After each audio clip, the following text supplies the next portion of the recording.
राज्यासह मुंबईत देखील तापमान घसरल्याचं पाहायला मिळतं आणि मुंबईत सध्या थंडी जाणवू लागलेली आहे। मुंबईतील आपण मरीन ड्राइव्ह परिसरामध्ये आहोत आणि या ठिकाणी मुंबईतील नागरिक घराबाहेर याच थंडी आहे अनुभवण्यासाठी बाहेर पडलेले आहेत।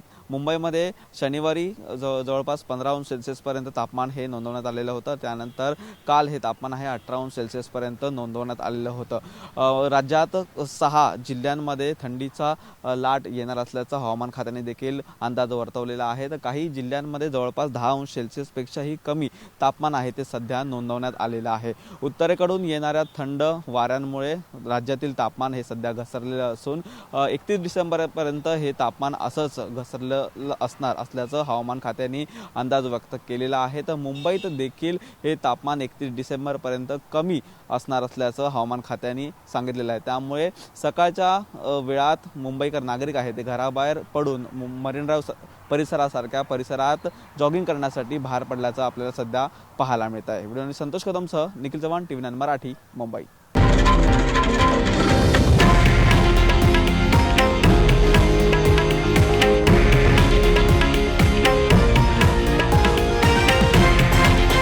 हे आहे देशातील नंबर 1 न्यूज नेटवर्क आणि आपण पाहत आहात TV9 मराठी, एकमेव।